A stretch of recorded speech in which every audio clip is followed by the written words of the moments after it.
صلی اللہ علیہ وآلہ وسلم۔ قال اللہ تبارک وتعالی فی الکلام المجید والفرقان الحمید۔ اعوذ باللہ من الشیطان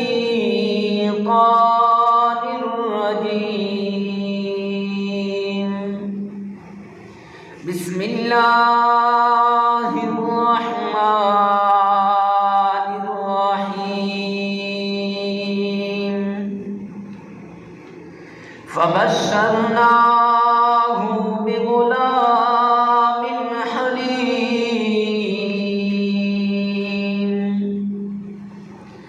فلما بلغ معه السعي قال يا بني إني أرى في المنام أني أذبحك فانظر ماذا ترى۔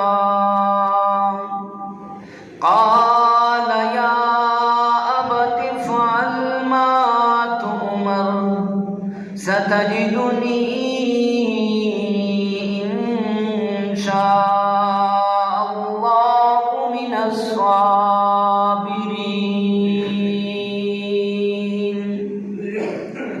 صدقت يا رب العالمين۔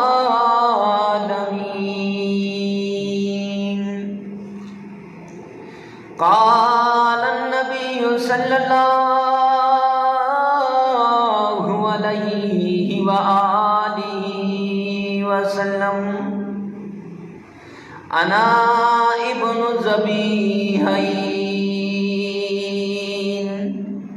أو كما قال عليه الصلاة والسلام۔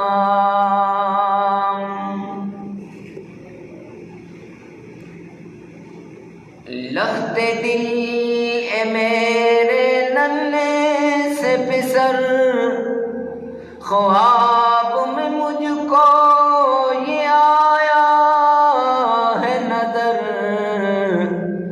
ذبح کرتا ہوں میں ایک ننھی سی جان کو، نام اسماعیل ہے وہ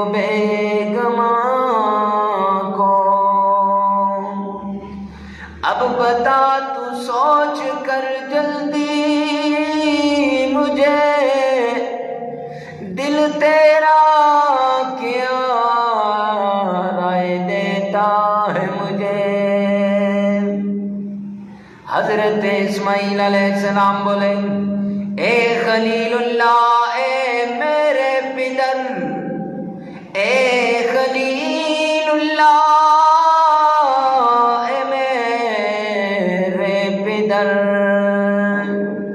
حکم ربی کر گزریے جلد تر، خواب جو دیکھا ہے سچا کیجیے، داد حکم ازدی کیجیے،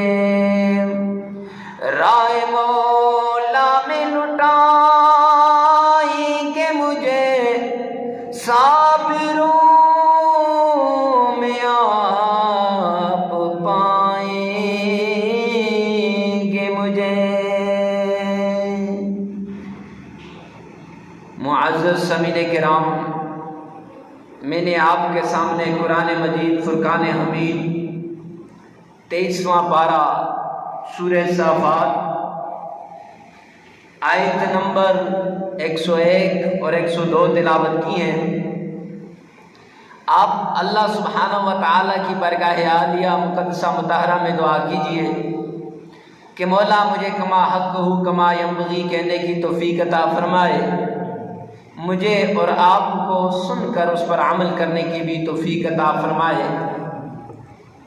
معزز سامعین کرام، ان آیات سے آپ کو پتہ چل ہی گیا ہوگا کہ آج کا جو واقعہ ہے یہ جناب اسماعیل ذبیح اللہ اور ابراہیم خلیل اللہ کی قربانی کا واقعہ ہے کہ کیسے اسماعیل ذبیح اللہ کے نام پہ قربان ہوئے اور کیسے ابراہیم خلیل اللہ نے اپنے لخت جگر کو، اپنے نور نظر کو، اپنے دل کے ٹکڑے کو اللہ رب العزت کے دربار میں کیسے قربان کیا۔ تو اللہ رب العزت کے دربار میں دعا کیجئے کہ مولا مجھے کما حق و کما ینبغی کہنے کی توفیق عطا فرمائے، مجھے اور آپ کو سن کر اس پر عمل کرنے کی بھی توفیق عطا فرمائے، کیونکہ اصل چیز عمل ہے۔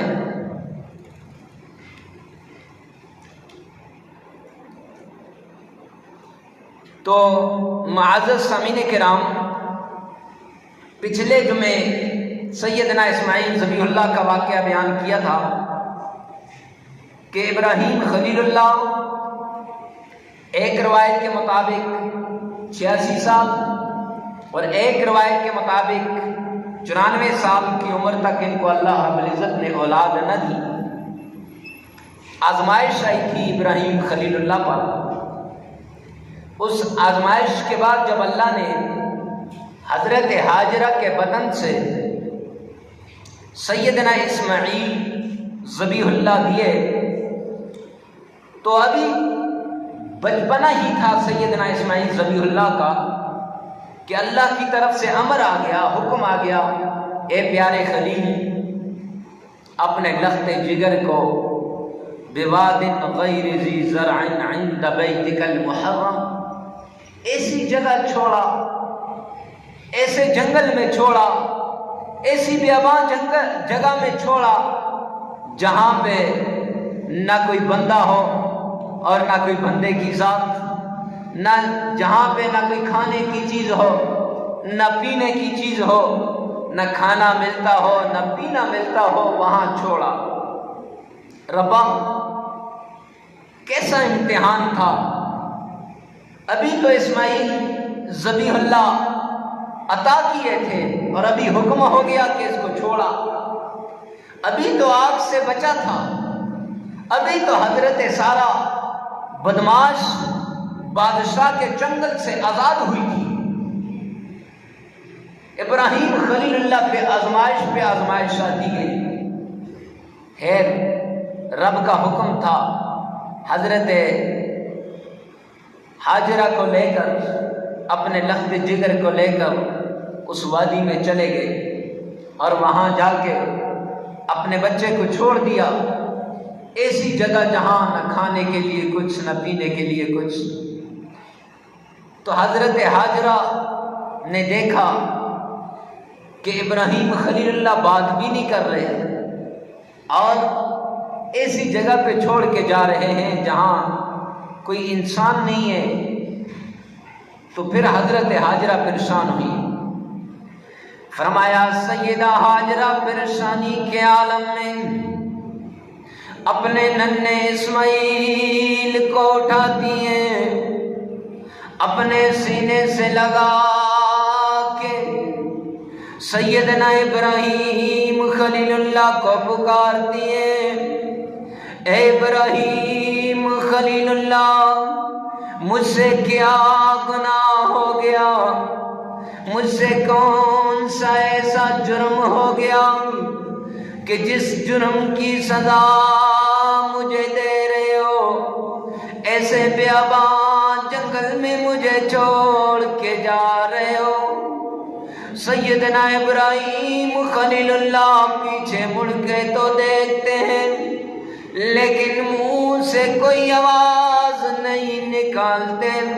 سیدہ ہاجرہ کی پریشانی اور زیادہ ہو گئی۔ سیدہ ہاجرہ اپنے ننھے سے بچے کو لے کے سیدنا ابراہیم کے پیچھے، فرمایا اللہ کے خلیل بتا تو صحیح، بولتے کیوں نہیں؟ گناہ اگر مجھ سے ہو گیا تو گناہ کی معافی مانگوں گی، جرم ہو گیا تو آپ کے پاؤں پڑ جاؤں گی، لیکن مجھے بتاؤ تو صحیح ایسی ویران جگہ میں کیوں چھوڑ کے جا رہے ہو؟ سیدنا ابراہیم خلیل اللہ پیچھے مڑتے ہیں، مڑ کے دیکھتے ہیں حضرت ہاجرہ کہتی ہیں ابراہیم او اللہ کے خلیل، کہیں اللہ کا حکم تو نہیں آ گیا؟ سیدنا ابراہیم خلیل اللہ مسکرائے، اسبات میں سر ہلا کے کہہ رہے ہیں ہاجرہ ہاں اللہ کا حکم آ گیا ہے، اللہ کا امر آ گیا ہے کہ بیاباں جنگل میں سیدہ ہاجرہ اور اسماعیل کو چھوڑا۔ بیاباں جنگل ہے، چھوڑ کے آ گئے۔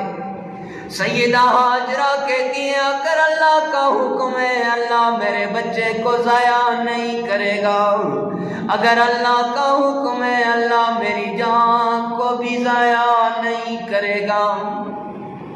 سیدہ ہاجرہ بچے کو چھاتی سے لگا کے سیدنا ابراہیم خلیل اللہ کو کہتی ہے جاؤ اللہ کے حوالے، اللہ نے اگر حکم دیا ہے تو میں اور میرا بچہ یہاں رہیں گے۔ فرمایا تھوڑی دیر ہوئی، سیدنا ابراہیم خلیل اللہ پہاڑ کی اوٹ میں چلے گئے۔ میرے بھائیوں ذرا سوچو تو صحیح، 94 سال کی عمر تک بچہ نہیں ہو رہا، 94 سال کے بعد اللہ نے بچہ دیا، کتنا عزیز بچہ ہوگا، کتنا پیارا بچہ ہوگا، کتنا اس سے پیار آتا ہوگا۔ فرمایا جب اللہ کا حکم آ گیا کہ جنگل میں چھوڑا تو سیدنا خلیل کے دل پہ کیا گزرتی ہوگی، لیکن اللہ کا امر تھا چھوڑائے۔ ابھی پہاڑ کی اوٹ میں ہوتے ہیں، وہاں جا کے سجدے میں گر جاتے ہیں، خلیل اللہ کی آنکھوں سے آنسو جاری ہو گئے۔ فرمایا ربا تو نے اولاد دی تھی، حکم ہو گیا جنگل میں چھوڑا، تیرے نام پہ قربان کر کے جنگل میں چھوڑ آیا ہوں۔ ربا میری اولاد کو نقصان نہ دینا، ربا میری اولاد کی حفاظت کرنا۔ غیب سے آواز آتی ہے ابراہیم تیری اولاد کی حفاظت ہوگی، اور اس کے بطن سے آگے انشاءاللہ نبیوں کا سلسلہ چلے گا۔ حضرت سیدنا خلیل اللہ سجدے سے سر اٹھاتے، اللہ کی طرف ہاتھ اٹھا کے سجدہ شکر ادا کرتے ہیں، شکر ادا کر کے اللہ سے دعا مانگ کے شکر ادا کر رہے ہیں۔ پتہ چلا تکلیف بھی آئے گی، تکلیف پہ صبر کرو گے تو اللہ رب العزت اس تکلیف کو دور بھی کر دیں گے اور انعام بھی عطا کریں گے، اور انعام ملے گا۔ پھر اس انعام کے اوپر کیا کرنا ہے؟ سجدے میں پڑ جانا ہے، شکر کرنا ہے۔ ہاں ہاں میرے بھائیوں، میری تیری اولاد ہو گئی، پہلے اولاد نہیں ہوتی تھی، اب اللہ سے مانگ مانگ کے اولاد ہو گئی۔ اولاد ہوئی تو یہاں ڈھول بجانے لگے، عورتوں کو جمع کر کے گانا گانے لگے۔ ادھر خلیل اللہ 94 سال کی عمر میں اللہ نے اولاد دی، نہ ڈھول بجائے نہ گانا گایا، بلکہ اللہ کے سامنے سجدہ ریز ہو گئے۔ حکم بتا دیا کہ اللہ کی طرف سے انعام آئے تو گانا نہیں بجانا، ڈھول نہیں بجانا، بلکہ سجدے میں گر جانا۔ اب ہم کس طرف جا رہے ہیں؟ وہاں خلیل اللہ، اللہ کا دوست، اللہ کا پیارا نبی، اللہ کا لاڈلا نبی، جس کی حفاظت اللہ نے آگ کے اندر کر دی، وہ نبی جب اس کو بیٹا ملا تو وہ فوراً سجدے میں گر گئے، اور میں اور آپ اولاد ہوئی تو کہا جی میرے گھر تب آنا، آ کے یہاں فائرنگ کرنا، میرے گھر آنا، آ کے ڈھول ڈھمکے کے ساتھ آنا، پتہ چلے کہ فلاں کے گھر اولاد ہو گئے۔ تو یہ نبیوں کا طریقہ ہے، مسلمانوں کا طریقہ ہے، یا کہ غیر مسلم کا طریقہ ہے؟ میرے بھائیوں، مسلم کا طریقہ تو سجدے میں گر جانا، مسلم کا طریقہ تو اللہ کے سامنے گڑ گڑا دینا، لیکن یہاں غیر اللہ کے سامنے، یہاں تو گانے گائے جاتے ہیں اور غیر اللہ کی باتیں کی جاتی ہیں۔ خیر ایک علیحدہ موضوع ہے، اپنے موضوع کی طرف آتے ہیں۔ 23واں پارہ سورہ صافات۔ سیدنا اسماعیل ذبیح اللہ بڑے ہو گئے، لمبا واقعہ ہے، واقعے کو مختصر کرتے ہوئے فرمایا تھوڑی سے بڑے ہو گئے، پہلے اللہ کے نبی کو حکم آیا اللہ کی طرف سے، فبشرناہ بغلام حلیم،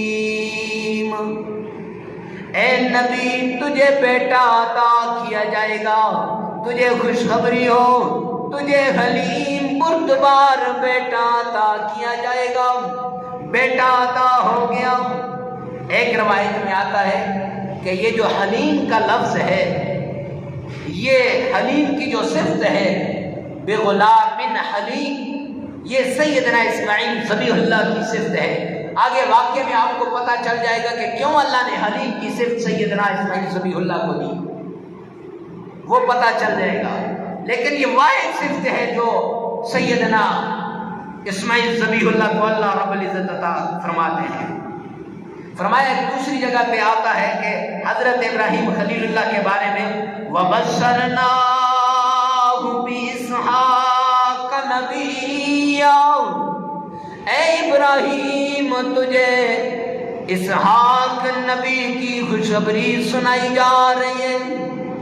اور یہاں اس آیت میں آ گیا فَبَشَّرْنَاهُ بِغُلَامٍ حَلِيمٍ، کہ اے ابراہیم خلیل اللہ تجھے حلیم بردبار بچے کی خوشخبری سنائی جا رہی ہے۔ تو اس واقعے کو ذرا سمجھ لینا کہ دونوں جگہ پہ، وہاں سیدنا اسحاق کی بارے میں بات ہوئی اور یہاں سیدنا اسماعیل کے بارے میں بات ہوئی۔ تو سیدنا امام زہاق لکھتے ہیں کہ سیدنا اسحاق حضرت اسماعیل علیہ السلام سے 14 سال چھوٹے تھے۔ کتنے سال؟ 14 سال۔ یعنی بڑا بیٹا کون سا ہوا؟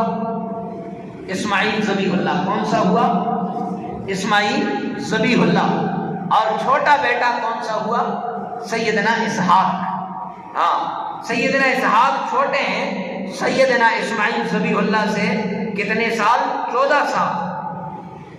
تو خیر اس وقت سیدنا اسماعیل ذبیح اللہ تنے تنہا تھے، اکلوتا بیٹا تھا، 94 سال کی عمر میں ملا۔ اب پھر اللہ کی طرف سے حکم آ رہا ہے، جب سیدنا اسماعیل ذبیح اللہ تھوڑے سے بڑے ہوتے ہیں، فرمایا 13 سال کی عمر کو پہنچتے ہیں، تو اللہ کی طرف سے سیدنا ابراہیم خلیل اللہ پہ ایک اور حکم آ گیا۔ فرمایا فَلَمَّا بَلَغَ مَعَهُ السَّعْيَ، جس وقت سیدنا اسماعیل ذبیح اللہ چلنے کے قابل ہو گئے، بھاگنے کے قابل ہو گئے، دوڑنے کے قابل ہو گئے، ایک روایت میں آتا ہے جب سیدنا اسماعیل ذبیح اللہ بلوغت کے مقام تک پہنچتے ہیں، اس وقت اللہ کی طرف سے حکم آ گیا۔ فرمایا حکم کیا، سیدنا ابراہیم خلیل اللہ رات کو سو رہے ہیں، خواب کے اندر آ رہا ہے، اے پیارے خلیل، اگر تو میرا خلیل ہے تو صبح اٹھتے ہی دنیا کے اندر جو تجھے سب سے زیادہ عزیز چیز ہے، فرمایا اس کو اللہ کے راستے میں قربان کر دے۔ سیدنا ابراہیم خلیل اللہ رات گزاری، صبح ہوئی، فرمایا اٹھتے ہیں، سو اونٹ اللہ کے راستے میں قربان کر دیے۔ ایک روایت میں آتا ہے، ایک روایت میں یہی اسماعیل علیہ السلام کا خواب ہے، ٹھیک ہے جی، 2 روایتیں ہیں۔ ایک روایت کعب بن اشرف کی ہے، اس میں یہ ہے کہ رات کو سوتے ہیں سیدنا ابراہیم خلیل اللہ، خواب میں نظر آیا کہ بھائی سب سے عمدہ چیز، اعلیٰ چیز وہ اللہ کے راستے میں قربان کر جا۔ وہ اٹھتے ہیں اور سو اونٹ اللہ کے راستے میں قربان کر دیتے ہیں۔ اور یہ جو سیدنا ابو ہریرہ رضی اللہ تعالیٰ عنہ کی روایت ہے، اتھینٹک روایت ہے، تو اس میں یہی ہے کہ رات کو خواب کے اندر آیا کہ سب سے بہترین اور عمدہ چیز اللہ کے راستے میں قربان کر دے۔ تو صبح ہوئی، اٹھتے ہیں، سوچنے میں لگ جاتے ہیں کہ یار میری سب سے عمدہ چیز کیا ہے؟ تو کہا میرا تو سب سے پیارا، دنیا کے اندر سب سے عزیز جو چیز ہے وہ میرا لخت جگر ہے، وہ میرا نور نظر ہے، وہ میرا جگر کا ٹکڑا ہے، سیدنا اسماعیل ہے۔ اللہ کہیں سیدنا اسماعیل کی قربانی تو نہیں مانگ رہا۔ فرمایا دن گزرا، رات ہوئی، پھر یوں ہی ایسے سیدنا اسماعیل ذبیح اللہ کے باپ سیدنا ابراہیم خلیل اللہ کو خواب میں آیا کہ بھائی ایسے ہی آپ نے صبح اٹھ کر سب سے عمدہ چیز اللہ کے راستے میں قربان کر دینی ہے۔ حضرت ابراہیم خلیل اللہ اٹھتے ہیں اور اپنی بیوی ہاجرہ کو کہتے ہیں 9 ذی الحجہ کا دن ہے، سیدنا ابراہیم خلیل اللہ بیدار ہوئے، حضرت ہاجرہ کو پاس بلایا، فرمایا آج اسماعیل کو لے کے کہیں جانا ہے، اسماعیل کو آج نہلا دے، دھلا دے، کپڑے پہنا دے۔ حضرت ہاجرہ خوش ہو گئی کہ باپ اپنے بیٹے کو کہیں لے کے جا رہا ہے۔ حضرت ہاجرہ اپنے بیٹے کو بڑے پیار سے، بڑی شفقت سے، بڑی محبت سے نہلاتی ہے۔ اکلوتا بیٹا ہے، پیارا بیٹا ہے، آنکھوں کا تارا بیٹا ہے، فرمایا نہلا دیا، دہلا دیا، کپڑے پہنا دیے، آنکھوں کے اندر سرما لگا کے فرمایا سیدنا ابراہیم خلیل اللہ کے پاس آ گئی، آ کے سیدہ ہاجرہ کہتی ہیں او اللہ کے خلیل، اللہ کی امانت تیار ہے، لے جاؤ اس اللہ کی امانت کو۔ یہاں فقہائے کرام لکھتے ہیں بڑا عجیب انداز تھا جب اللہ کی امانت قرار دیا یہاں حضرت ہاجرہ نے، ورنہ کہہ دیتی کہ میرے بیٹے کو لے جاؤ۔ اور سیدنا ابراہیم علیہ السلام قرآن کی طرف آتے اور 23واں پارہ سورہ صافات قرآن پاک کی آیت نمبر 100، سورہ صافات کی آیت نمبر 102، فرمایا قال یا بنیا، بڑے پیار سے اور بھی جاننے والوں اور بھی کو سمجھنے والوں ذرا سمجھو، یا بنیا، میرے پیارے خلیل فرما رہے، اللہ کے خلیل فرما رہے، اللہ کے پیارے خلیل ابراہیم اپنے بیٹے سے یا بنیا، او میرے لخت جگر، او میرے نور نظر، او میرے دل کے ٹکڑے۔ اللہ اکبر، عربی کا اردو میں ترجمہ نہیں ہو سکتا، واللہ صحیح انداز میں، جس انداز میں یا بنیا سیدنا ابراہیم خلیل اللہ نے اپنے بیٹے کو کہا، ورنہ عربی جاننے والے ہیں یا بنی بھی کہہ سکتے تھے، اے میرے بیٹے یہ بھی کہہ سکتے تھے، لیکن یہ کیوں کہا یا بنیا؟ ایسے ہی جیسے یہاں یا بنیا کو پیار سے سیدنا ابراہیم خلیل اللہ کہتے ہیں، تو ذرا ادھر جاتے ہیں کہ جب بندہ گناہ کرتا ہے نا جی، گناہ کرتے کرتے کرتے کرتے اینڈ میں پہنچ جاتا ہے، تھک جاتا ہے گناہ کر کر کے، پھر اس کے دل میں جھٹکا سا آتا ہے، خیال آتا ہے کہ کیوں نہ اللہ کے در پہ جاؤں، کیوں نہ اپنے اللہ کو راضی کر دوں۔ تو پھر میرا اللہ کہتا ہے یا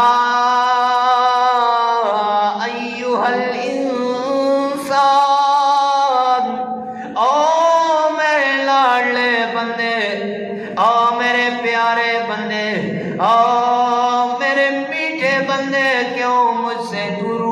جا رہا ہے؟ کیوں مجھ سے تو دور جا رہا ہے؟ ادھر بندہ گناہ کر کر کے اللہ کو ناراض کر رہا ہے، ادھر اللہ رب العزت پیار سے بندے کو اپنی طرف بلا رہے ہیں۔ آئی بات سمجھ میں؟ ادھر بندہ اللہ کو ناراض کر رہا ہے، ادھر اللہ رب العزت پیار سے بلا رہے ہیں کہ آ جا میرے در پہ، آ جا میرے در پہ۔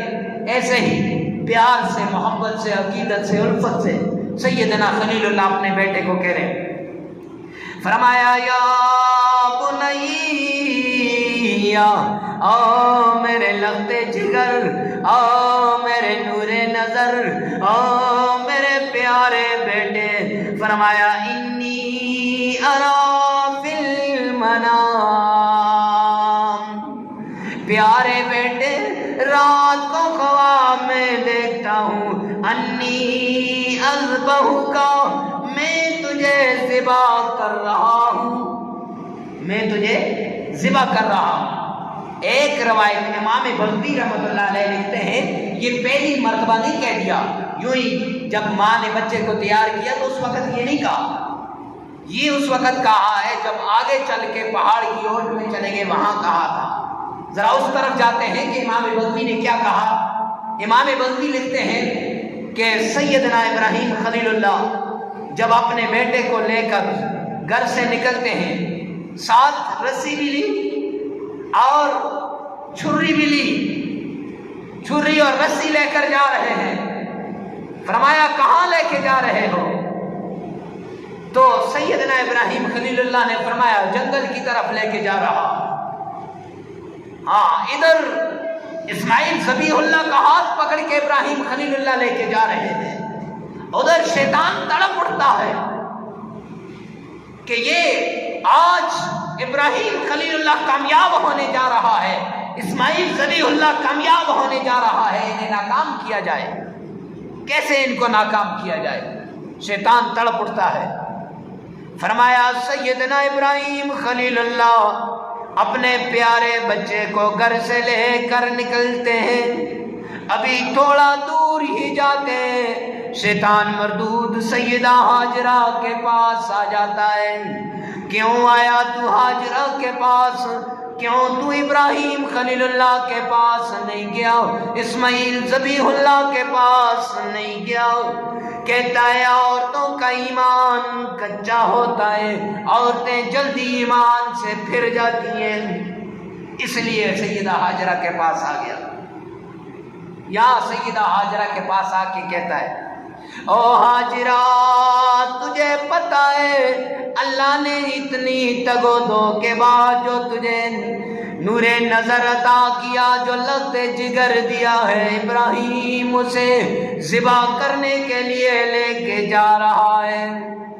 حضرت ہاجرہ کہتی ہیں بڑا مردود ہے تو، کوئی باپ بھی اپنے بیٹے کو ذبح کر سکتا ہے؟ کہا نہیں، باپ تو اپنے بیٹے کو ذبح نہیں کر سکتا، لیکن ابراہیم لے کے جا رہا ہے۔ کہا کیوں اپنے بیٹے کو ذبح کرے گا؟ اور بھی باتیں بہت سی کر کے آخر شیطان کے منہ سے نکل گیا کہ اللہ کا امر آیا ہے کہ سیدنا اسماعیل کو اللہ کے راستے میں ذبح کیا جائے۔ فرمایا اس لیے ذبح کر رہا ہے؟ تو سیدہ ہاجرہ کہتی ہیں ہاں اگر اس لیے کر رہا ہے تو یہ ایک اسماعیل تھا، ایسے لاکھوں ہزاروں اسماعیل ہوتے، میں اللہ کے نام پہ قربان کر دیتی۔ سب کہہ دو سبحان اللہ جی، لاکھوں اسماعیل اللہ کے نام پہ قربان کر دیتی۔ میرے بھائیوں، جب اس نے دیکھا کہ شیطان نے دیکھا کہ یہاں سیدہ ہاجرہ پہ وار نہیں چل رہا، دو عورتیں ایسی تھیں دنیا کے اندر جن کو شیطان نے برگلانے کی بھرپور کوشش کی تھی، رستے سے ہٹانے کی بھرپور کوشش کی تھی، وہ عورتیں نہیں ہٹی، ایک سیدہ ہاجرہ اور دوسری سیدہ سمیہ۔ فرمایا ابو جہل کی بیوی سیدہ سمیہ قربان جاؤں، ایسے موقع پہ اگر تیرا نام نہ لیا، ایسے موقع پہ اگر تیری بات نہ کی تو زیادتی ہوگی۔ فرمایا ابو جہل آیا آ کے ابو جہل حضرت سمیہ کو پکڑ رہا ہے.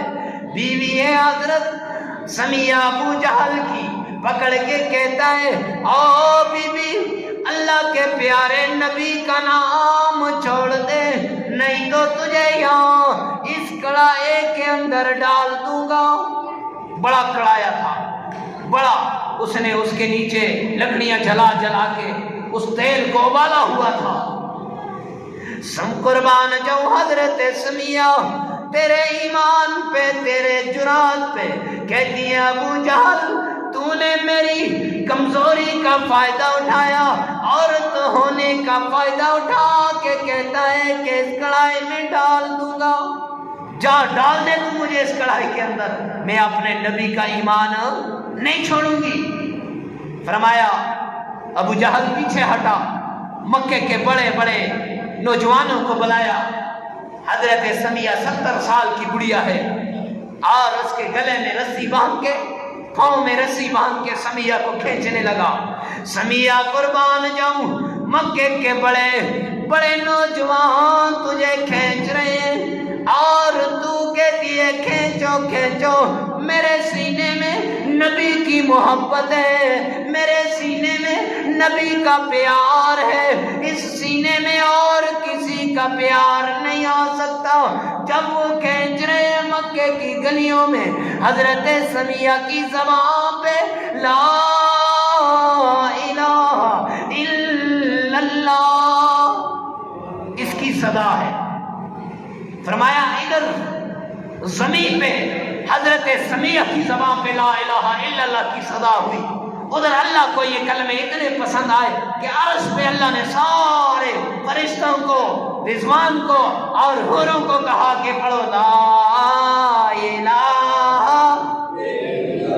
آپ کی آواز نہیں آ رہی میرے بھائی, کیوں آپ کو اللہ کے نبی سے محبت نہیں؟ کیوں آپ کو حضرت سمیہ کے ایمان پہ رشک نہیں آیا؟ پڑھو لا الہ الا اللہ, لا الہ الا اللہ. فرمایا حضرت سمیہ کو کھینچا جا رہا ہے, حضرت سمیہ کی زبان پہ یہ کلمہ جاری ہے لا الہ الا اللہ. حضرت سمیہ ذرا بھی پیچھے نہیں ہٹتی. دو موقع ایسے, حضرت حاجرہ بھی پیچھے نہیں ہٹی اور حضرت سمیہ بھی پیچھے نہیں ہٹی. دو عورتیں ایسی ہیں جن کو ہٹانے کی یہ شیطان نے کوشش کی لیکن وہ نہیں ہٹی. فرمایا ابھی آگے چلا, یہ شیطان حضرت خلیل اللہ کے پیچھے اسماعیل ذبیح اللہ چل رہے ہیں, اور اسماعیل ذبیح اللہ کا کہہ رہا ہے تجھے پتا ہے کہ تو باپ کے پیچھے بڑی خوشی خوشی جا رہا ہے, یہ تجھے کہاں لے کے جا رہا ہے؟ یہ تو تجھے ذبح کرنے کے لیے لے کے جا رہا ہے. کہا کوئی باپ بھی بیٹے کو ذبح کرتا ہے تو کتنا مردود ہے, تجھے پتا نہیں؟ باپ بیٹے کو ذبح نہیں کر سکتا. کہا ہاں, اور باتیں کر کے آخر میں اس کے منہ سے نکل گیا کہ اللہ کا امر ہے واہ ننے اسماعیل تیری جرات پہ قربان جاؤں, چھوٹا سا اسماعیل ہے ابھی بلوغت کو پہنچنے والا. وہ اسماعیل میرے اور آپ کے ایمان سے اس کا ایمان کتنا اعلیٰ. وہ اسماعیل شیطان کو کہتا ہے اگر اللہ کے نام پہ مجھے میرے بابا قربان کرنے کے لیے لے کے جا رہے ہیں تو پھر میں ایک جان کو تو کیا ہزاروں جانیں بھی اللہ کے راستے میں قربان کر دیتا. یہ تو ایک جان کی بات کر رہا ہے تو کہ مجھے پیچھے ہٹا رہا ہے, یہ ایسی ہزاروں جانیں ہوتی ہیں اللہ کے راستے میں قربان کر دیتا. سیدنا ابراہیم خلیل اللہ کے آگے گیا شیطان. سیدنا ابراہیم خلیل اللہ سے کہنے لگا تیرا ننھا سا بچہ ہے, 93 سال کی عمر میں تجھے اللہ نے عطا کیا, دیکھ اس کی پیشانی کتنی پیاری, دیکھ اس کے رخسار کتنے پیارے. ارے کیوں پیارے نہ ہوتے, ارے کیوں پیارے نہ ہوتے. اسماعیل کی پیشانی کے اندر میرے مصطفیٰ کا حسن تھا, میرے مصطفیٰ کی جھلک تھی, میرے مصطفیٰ کا نور نظر تھا, میرے مصطفیٰ کا اشکار سیدنا اسماعیل کی پیشانی پہ.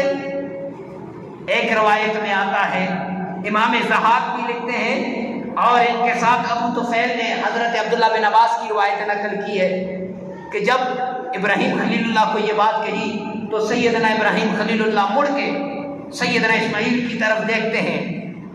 جب دیکھا پیشانی کا وہ نور، چہرے کے رخساروں کی وہ خون ان کو ایسے نظر آیا، ایک لمحے کے لیے فرمایا ابراہیم خلیل اللہ ہل گئے، لیکن فوراً ہی کہہ دیا لا الہ الا اللہ، لا الہ الا اللہ، اللہ کے سوا کوئی معبود نہیں، جا مردود پیچھے ہو جاؤ، تو مجھے ہٹانے کے لیے آ گیا، پیچھے ہو جا. کاش شیطان آگے ہو گیا، پیچھے نہیں ہٹ رہا. سیدنا ابراہیم خلیل اللہ نے کنکر اٹھایا، شیطان کو مارنا شروع کر دیا. آج بھی یہ جو کنکر مارے جاتے ہیں نا جی، یہ اسی وجہ سے کنکر مارے جا رہے ہیں جس وجہ سے سیدنا ابراہیم خلیل اللہ نے کنکر مارے تھے کہ شیطان آگے آتا، بار بار آگے آتا. ایک روایت میں لکھا ہوا ہے کہ شیطان آگے آ کے بالکل سامنے سینہ تان کے کھڑا ہو گیا. اسماعیل ذبیح اللہ اپنے پیارے باپ سے کہنے لگے ابا یہ کون ہے جو آپ کے سامنے بار بار آتا ہے؟ چھری لے کر اسے مار دو، اسے صفا ہستی سے مٹا دو. یہ کیوں ہمیں اللہ کے نام پہ قربان نہیں ہونے دے رہا؟ فرمایا یہ ننھے اسماعیل کا جذبہ تھا. ابھی یہاں یہ شیطان کو پیچھے ہٹایا، پہاڑ کی اوٹ میں گئے تو اس مقام پہ پہنچ کے سیدنا ابراہیم خلیل اللہ نے کہا میرا تو ارادہ ہے اسماعیل کو ذبح کرنے کا، ذرا بچے سے تو پوچھوں کہ کیا بچہ بھی ذبح ہونے کے لیے تیار ہے یا نہیں. تو وہاں ہی آیا قال یا بنیا، سیدنا ابراہیم خلیل اللہ اپنے بیٹے سے کہنے لگے اے میرے نور نظر، اے میرے پیارے بیٹے، انی ارا فی المنام، میں نے خواب کے اندر آپ کو ذبح ہوتے ہوئے دیکھا ہے. میں نے خواب میں دیکھا کہ میں آپ کو ذبح کر رہا ہوں. فانظر ماذا تری، پیارے بچے تو ابھی بچہ ہے، تو نے ابھی زندگی کی بہاریں نہیں دیکھی، تو نے ابھی زندگی گزارنی ہے، ذرا اپنی رائے تو دے دے. ماذا تری، تیرا کیا خیال ہے؟ تو اللہ کے نام پہ قربان ہونے کے لیے تیار ہے یا نہیں؟ باپ بھی آلہ، بیٹا بھی آلہ. بیٹے کی بات آگے، بیٹے نے کیا کہا؟ قال یا ابت افعل ما تؤمر. حضرت اسماعیل ذبیح اللہ فرمانے لگے اے پیارے ابا، اللہ کی طرف سے جو حکم آیا ہے، ما تؤمر، جو بھی حکم آیا ہے، افعل، اس حکم کو کر گزریے. بڑے ارمان کی بات ہے کہ کاش ہم عربی سمجھتے. کچھ لوگ عربی سمجھتے ہیں، عرب میں رہتے ہیں، وہ یہاں یہ بھی کہہ سکتے تھے کہ ہاں ابا میں تیار ہوں، نام جی ہاں، بات ختم ہو جاتی، بات پوری ہو جاتی. لیکن نہ، اللہ نے سکھلانا تھا، بتلانا تھا مجھے اور آپ کو کہ اسماعیل ذبیح اللہ تو باپ سے بھی زیادہ قربان ہونے کے لیے تیار ہے. فرمایا یا ابت افعل، ابا جی کر گزریے ما تؤمر، جو اللہ کا حکم آپ کی طرف متوجہ ہے. فرمایا ستجدنی انشاء اللہ من الصابرین،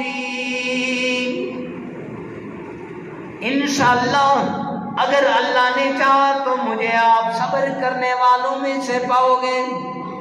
عربی دان سمجھتے ہیں کہ یہاں یہ بھی کہہ سکتے تھے ستجدنی ان اللہ مع الصابرین یا ان اللہ من الصابرین، یہ بھی کہہ سکتے تھے کہ اللہ صبر کرنے والوں کے ساتھ ہے، مجھے آپ صبر کرنے والوں میں پاؤ گے. لیکن کیوں کہا انشاءاللہ؟ اس لیے بتا گئے کوئی بھی کام ہو اس کام کو کرنے سے پہلے کیا کہنا ہے؟ بولو بھائی، انشاءاللہ. جب انشاءاللہ کہو گے اللہ کی مدد شامل حال ہو جائے گی، انشاءاللہ نہیں کہو گے اللہ کی مدد شامل حال نہیں ہوگی۔ یعنی اللہ کی مدد کو لینے کے لیے فرمایا جب دونوں تیار ہو گئے، فلما اسلم، جب دونوں تیار ہو گئے، تثنیہ کا صیغہ ہے اسلم، دونوں تیار ہو گئے، باپ بیٹے کو ذبح کرنے کے لیے تیار، بیٹا باپ کے سامنے ذبح ہونے کے لیے تیار، اللہ اکبر، دونوں تیار ہو گئے۔ بیٹا کہتا ہے وَتَلَّهُ لِلْجَبِينِ، ابا جی مجھے ماتھے کے بل لٹا لیجئے۔ بیٹا ایسا کیوں کروں؟ کہا ابا کہیں ایسا نہ ہو کہ میری نظر اور آپ کی نظر مل جائے، آپ کی شفقت پدری جوش کے اندر آ جائے، آپ کا باپ ہونا جوش کے اندر آ جائے، آپ مجھے چھوڑ نہ دو، کہیں ایسا نہ ہو جائے۔ فرمایا اس لیے مجھے الٹا لٹا دو۔ اب باپ نے بیٹے کو الٹا لٹا دیا، کتنی پیاری بات۔ اور ایک روایت میں لکھا ہے کہ حضرت اسماعیل ذبیح اللہ کو جس وقت ایسے کیا تو کیوں کیا کہ جب قربانی کو ذبح کرتے ہیں تو اس کو ایسے ہی لٹاتے ہیں تاکہ یہ جو رگیں ہیں یہ سامنے آ جائیں۔ کہا بیٹے نے ابا مجھے الٹا لٹا دو تاکہ میری رگیں سامنے آ جائیں، جب آپ میرے اوپر چھری چلائے۔ اللہ اکبر، ادھر بیٹا نیچے لٹایا، ادھر آسمان پہ کوہرام مچ گیا، سارے فرشتے اللہ کے دربار میں حاضر ہو گئے، ساری حوریں اللہ کے دربار میں آ گئی۔ اور رضوان آج تجھے کیا ہو گیا؟ آج تو کیوں روتا ہوا اللہ کے دربار میں آ گیا؟ اللہ کے دربار میں آ کے کہنے لگے لبا، ایک باپ اپنے بیٹے کو ذبح کرنے کے لیے تیار ہو گیا۔ اللہ سبحانہ و تعالیٰ نے فرمایا او میرے فرشتوں، تم کہتے تھے نا یہ دنیا میں جا کے لڑائی کریں گے، آج دیکھو باپ بیٹے کو کیسے ذبح کر رہا ہے۔ تم نے تانا دیا تھا کہ یہ دنیا میں جا کے فساد کریں گے۔ وَإِذْ قَالَ رَبُّكَ لِلْمَلَائِكَةِ إِنِّي جَاعِلٌ فِي الْأَرْضِ خَلِيفَةً قَالُوا أَتَجْعَلُ فِيهَا مَن يُفْسِدُ فِيهَا، یعنی کیا وہاں جا کے یہ فساد کریں گے زمین پہ جا کے؟ آج دیکھو ساری کائنات کے رونگٹے کھڑے ہو گئے، کائنات کا ہر چیز آج دیکھ رہی ہے، یہاں عجیب ہی داستان سنائی جا رہی ہے۔ میرے بھائیوں، باہر کا واقعہ نہیں، یہ کوئی فسانہ نہیں، یہ کوئی البیلی کہانی نہیں، یہ تو رب کا قرآن ہے۔ اس قرآن کو ذرا دیکھو تو صحیح، اس کو سمجھو تو صحیح۔ یہ جو قربانی کرتے ہو، اس قربانی کے بارے میں ذرا دیکھو تو صحیح، ہم کیوں قربانی کرتے ہیں؟ واللہ آج بھی جس مقام پہ مینا ہے اور کنکریاں ماری جاتی ہیں، وہاں سے حاجی فون کر کے پوچھتا ہے میرا قربانی کا جانور ذبح ہوا یا نہیں۔ اور یہاں دیکھو کہ کنکریاں مار کے بیٹے کو ساتھ لے کر وہاں مذبحانے میں پہنچ گئے۔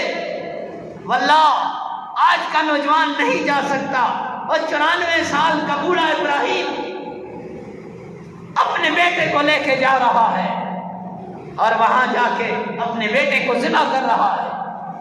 میرے بھائیوں، اگر ہمیں یہ حکم ہوتا کہ اپنے بیٹے کو لے جا کے وہاں ذبح نہیں کرنا، صرف چھری اس کے گلے پہ رکھ دینی ہے، واللہ ہم سے یہ نہ ہوگا، کبھی بھی نہ ہوگا۔ لیکن اللہ رب العزت نے سیدنا اسماعیل ذبیح اللہ کی قربانی نہیں لی۔ فرمایا ادھر سیدنا اسماعیل ذبیح اللہ باپ کے قدموں میں، فرمایا ابا جان رسی کے ساتھ میرے ہاتھوں کو باندھ دیجئے، میرے پاؤں کو باندھ دیجئے۔ فرمایا بیٹا کیوں؟ تو قربان ہونے کے لیے تیار ہے۔ بیٹا کہتے ابا موت بڑی مشکل ہے، کہیں ایسا نہ ہو کہ آپ جب میرے گلے پہ چھری چلائے تو موت کی سختی کی وجہ سے میری کوئی ہاتھ کوئی پاؤں آپ کو نہ لگ جائے۔ اللہ اکبر، آخری وقت بھی